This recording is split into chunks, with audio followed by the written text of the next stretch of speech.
സുഹൃത്തുക്കളെ, സഹോദരങ്ങളെ, എല്ലാവർക്കും ന്യൂസ് കേരള TVMലേക്ക് സ്വാഗതം. നമ്മൾ ഇന്നത്തെ വിഷയം എന്ന് പറയുന്നത് ഇപ്പോൾ അടുത്തിടെ നടന്ന 2 മരണങ്ങളുമായിട്ട് ബന്ധപ്പെട്ടുള്ള. അപ്പോൾ ഒരു മരണം നടന്നിട്ട് കുറച്ച് നാളായി. നമ്മുടെ കേരളത്തിലെ എല്ലാവർക്കും പ്രിയപ്പെട്ട സാഹിത്യകാരനായ MD വാസുദേവൻ നായർ. രണ്ടാമത് ഇപ്പോൾ 2 ദിവസത്തിന് മുമ്പ് നടന്ന റോയി മാത്യു, കോൺഫിഡൻറ്റ് ഗ്രൂപ്പിൻ്റെ ഉടമസ്ഥനായ.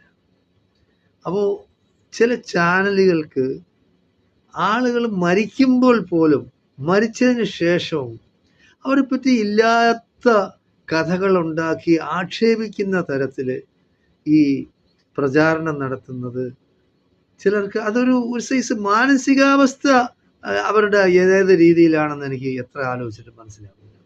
സാധാരണ എന്ന് പറയുന്നത് മനുഷ്യർ മരിക്കുമ്പോൾ, അതായത് ആർക്കും ഒരു ഉപദ്രവം ചെയ്താത്ത മനുഷ്യരാണ്, മരിക്കുമ്പോൾ അവരെ പറ്റി നല്ലത് പറയുക എന്നുള്ളതാണ് എല്ലാ മതങ്ങളും പറയുന്നത്. മനുഷ്യൻ മരിച്ചു കഴിയുമ്പോൾ അവരെ പറ്റി നല്ലത് പറയുക.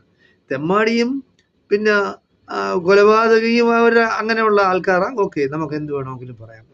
അങ്ങനെ പിന്നെ കൊലപാതകികളാണ്, അല്ലെങ്കിൽ തെമ്മാടിയാണ്, നാട്ടിൽ അരാജകത്വം ഉണ്ടാക്കുന്നവനാണ്, നാട്ടിൽ വിദ്വേഷവും വെറുപ്പും പ്രചരിപ്പിക്കുന്നവനാണ്, വർഗീയവാദിയാണ്, ശരി, അങ്ങനെ ഉള്ളവരാ.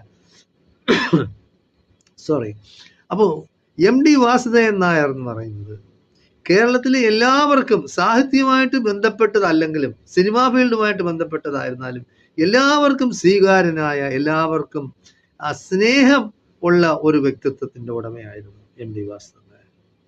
അദ്ദേഹത്തിനെ പറ്റി വളരെ മോശമായ രീതിയിൽ ചിത്രീകരിച്ചാണ് ഈ മറുനാടൻ മറുത, ഈ ഷാൻസ്കറിയ ഒരു ചാനൽ, അയാളുടെ ചാനലിൽ തന്നെ മഹാവൃത്തികെട്ട രീതിയിൽ അദ്ദേഹത്തിൻ്റെ പഴയ ഭാര്യയെ പിന്നെ വളരെയധികം മോശമായ രീതിയിൽ പീഡിപ്പിച്ചിറക്കി വിട്ടു എന്നുള്ള രീതി. അദ്ദേഹം മരിക്കുന്നതിന് മുമ്പായിരുന്നുവെങ്കിൽ ശരിയാണ്, നിങ്ങൾക്ക് പറയാം. മരിച്ചു കഴിഞ്ഞ് എത്രയെങ്കിലും നാൾ കഴിഞ്ഞതിന് ശേഷം ഇങ്ങനെ ഒരു വാർത്ത കൊടുക്കുന്നത്, ഇങ്ങനെ ഈ ചാനലിലിരുന്ന് ഇങ്ങനെ ഛർദ്ദിക്കുന്നത്, അത് ഭൂഷണമാണ്. സാധാരണക്കാരായ മനുഷ്യർ ചിന്തിക്കുന്നതിനെപ്പറ്റി. രണ്ടാമത്തെ ഇതെന്ന് പറയുന്നത് റോയി മാത്യു എന്ന് പറയുന്നത് സ്വന്തം പിന്നെ പ്രയത്നം കൊണ്ട് ആവശ്യം പോലെ സമ്പാദിച്ച് ജനങ്ങൾക്കെല്ലാം സ്വീകാര്യനായി. നമുക്കറിയാം, ഈ വെള്ളപ്പൊക്കം ഉണ്ടായ സമയത്തെല്ലാം അദ്ദേഹം